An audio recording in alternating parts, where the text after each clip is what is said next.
जय हिंद दोस्तों, स्वागत है आपका आपके अपने YouTube channel AK exam way to success सीखो जमी पर और उड़ो आसमां पर।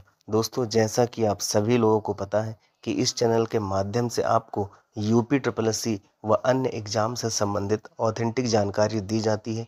तो यदि आपने अभी तक इस चैनल को सब्सक्राइब नहीं किया है तो चैनल को सब्सक्राइब कर लीजिए और बेल आइकन प्रेस कर दीजिए, जिससे कि जब भी कोई भी इम्पोर्टेंट अपडेट इस चैनल के माध्यम से दी जाए तो उसकी जानकारी सबसे पहले आपको मिले।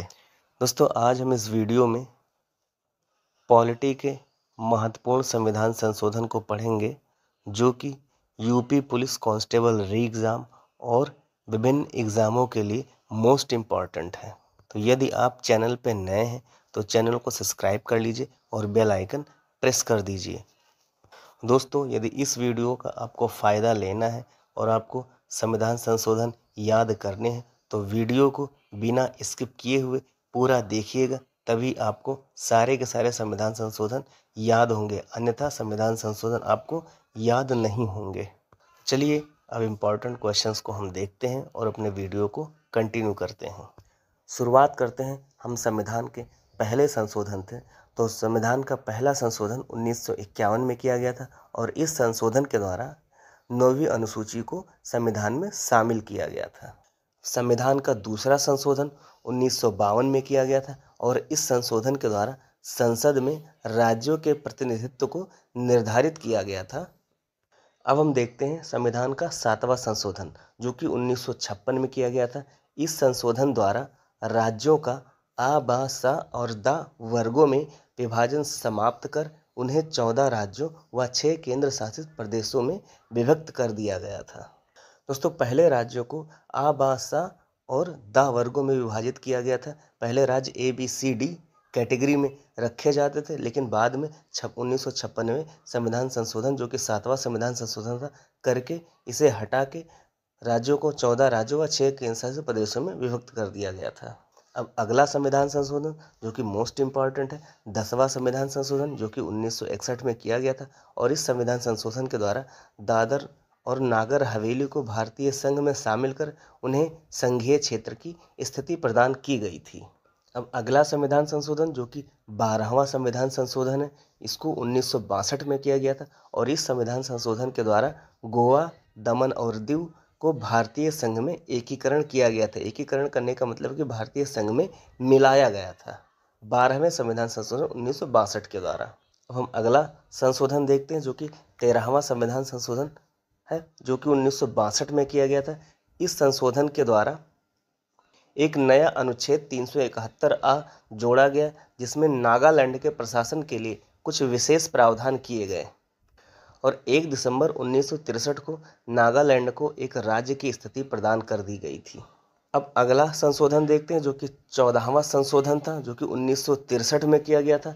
इस संविधान संशोधन के द्वारा पौंडीचेरी को संघ राज्य क्षेत्र मतलब यूनियन टेरिटरी के रूप में प्रथम अनुसूची में जोड़ा गया तथा इन संघ राज्य क्षेत्रों, जो कि हिमाचल प्रदेश, गोवा, दमन और दीव, पौंडीचेरी और मणिपुर में विधानसभाओं की स्थापना की व्यवस्था की गई थी 14वें संविधान संशोधन 1963 के द्वारा। अब अगला संशोधन देखते हैं, जो कि 21वां संशोधन है, 1967 में किया गया।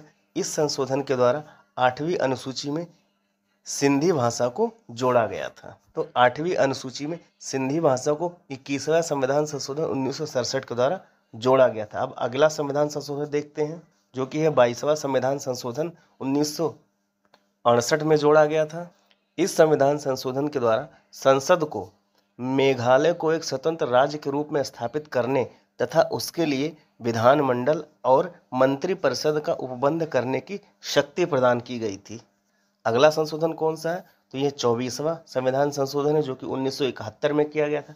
इस संशोधन के द्वारा संसद को मौलिक अधिकारों सहित संविधान के किसी भी भाग में संशोधन का अधिकार दिया गया था। अब अगला संशोधन कौन सा है? तो 27वां संशोधन 1971 में किया गया था।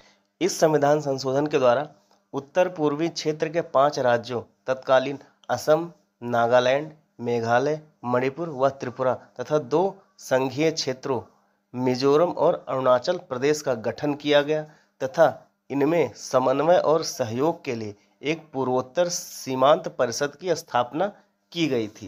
दोस्तों, इस वीडियो में मैं सिर्फ मोस्ट इम्पॉर्टेंट संविधान संशोधन को कवर कर रहा हूँ जो कि किसी भी एग्जाम में पूछे गए हैं या किसी एग्जाम में पूछने की संभावना बन जाती है, जैसे कि यूपी पुलिस कांस्टेबल री एग्जाम में मोस्ट इम्पॉर्टेंट क्वेश्चंस में करा रहा हूँ इस समय संविधान संशोधन के।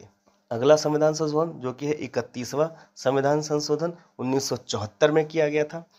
इस संविधान संशोधन के द्वारा लोकसभा की अधिकतम सदस्य संख्या 545 निश्चित की गई।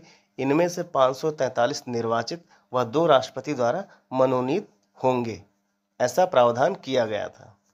अगला संशोधन देखते हैं 36वां संविधान संशोधन जो कि 1975 में किया गया था। इस संशोधन के द्वारा सिक्किम को भारतीय संघ में 22वें राज्य के रूप में प्रवेश दिया गया था या 22वें राज्य के रूप में जोड़ा गया था। अब अगला संशोधन देखते हैं 37वां संशोधन 1975।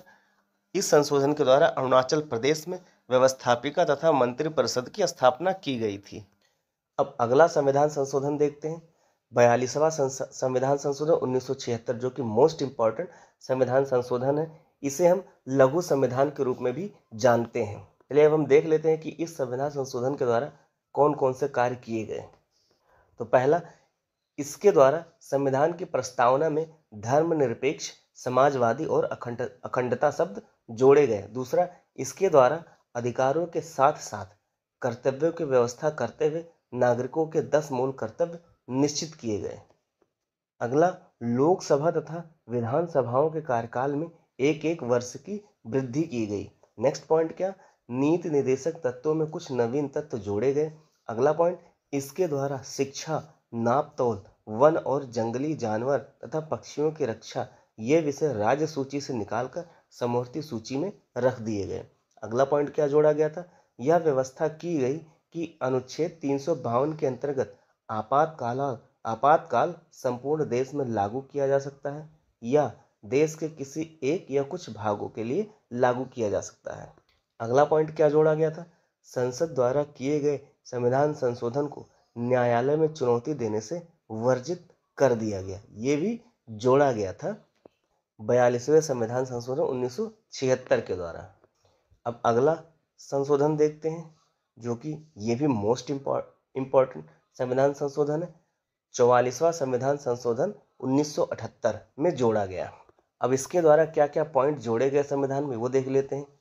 तो पहला पॉइंट, संपत्ति के मूलाधिकार को समाप्त करके इसे विधिक अधिकार बना दिया गया। मतलब पहले संपत्ति मूल अधिकार थी लेकिन इसको समाप्त करके विधिक अधिकार में बना दिया गया, मतलब लीगल राइट कर दिया गया। दूसरा पॉइंट, लोकसभा तथा राज्य विधानसभाओं की अवधि पुनः 5 वर्ष कर दी गई। अगला पॉइंट, राष्ट्रपति, उपराष्ट्रपति, प्रधानमंत्री और लोकसभा अध्यक्ष के चुनाव विवादों की सुनवाई का अधिकार पुनः सर्वोच्च तथा उच्च न्यायालय को ही दे दिया गया। अगला पॉइंट क्या जोड़ा गया, मंत्रिमंडल द्वारा राष्ट्रपति को जो भी परामर्श दिया जाएगा राष्ट्रपति मंत्रिमंडल को उस पर दोबारा विचार करने के लिए कह सकेंगे, लेकिन पुनर्विचार के बाद मंत्रिमंडल राष्ट्रपति को जो भी परामर्श देगा राष्ट्रपति उस परामर्श को अनिवार्यतः स्वीकार करेंगे।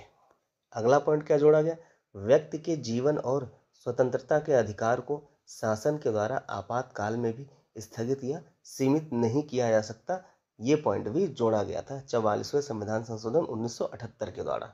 अब अगला संशोधन 52वां संविधान संशोधन 1985 में जोड़ा गया जो कि मोस्ट इम्पॉर्टेंट संविधान संशोधन। इस संशोधन के द्वारा संविधान में 10वीं अनुसूची जोड़ी गई। इसके द्वारा राजनीतिक दल बदल पर कानूनी रोक लगाने की चेष्टा की गई। अब 55वां संविधान संशोधन जो कि 1986 में जोड़ा गया था। इस संशोधन के द्वारा अरुणाचल प्रदेश को भारतीय संघ के अंतर्गत राज्य की दर्जा प्रदान की गई थी। ऊपर के संशोधन में हमने पढ़ा था कि अरुणाचल प्रदेश उस समय यूटी था, यूनियन टेरिटरी था, लेकिन फिर 55वें संविधान संशोधन 1986 के द्वारा अरुणाचल प्रदेश को भारतीय संघ में राज्य का दर्जा प्रदान किया गया। अगला संशोधन जो कि 56वां संशोधन 1987 में जोड़ा गया। इसमें गोवा को पूर्ण राज्य का दर्जा देने तथा दमन व दीव को नया संघीय क्षेत्र बनाने की व्यवस्था की गई थी। अगला संशोधन 61वां संविधान संशोधन 1989 में जोड़ा गया। इस संशोधन के द्वारा मताधिकार के लिए न्यूनतम आवश्यक आयु 21 वर्ष से घटाकर 18 वर्ष कर दी गई थी। अब अगला संशोधन क्या है? 65वां संशोधन, जो कि 1990 में किया गया था। इस संशोधन के द्वारा अनुसूचित जाति तथा जनजाति आयोग के गठन की व्यवस्था की गई थी। दोस्तों, ये कुछ मोस्ट इम्पॉर्टेंट संविधान संशोधन थे जो कि आपके एग्ज़ाम यूपी पुलिस कांस्टेबल री एग्ज़ाम के लिए बहुत ज़्यादा इम्पॉर्टेंट है। तो आप यदि यूपी पुलिस की तैयारी कर रहे हैं तो ये वीडियो बिना स्किप किए हुए पूरा देखिए, तभी आपको समझ में आएगा और आप अपने एग्ज़ाम में इसका फ़ायदा उठा पाएंगे। ऐसे ही और वीडियो को पाने के लिए चैनल को सब्सक्राइब कीजिए तथा बेल आइकन प्रेस कर दीजिए, जिससे कि जब भी कोई भी वीडियो इस चैनल पर अपलोड हो तो उसकी जानकारी सबसे पहले आपको मिले। वीडियो में लास्ट तक बने रहने के लिए बहुत बहुत धन्यवाद। जय हिंद, जय भारत। मिलते हैं अगले वीडियो।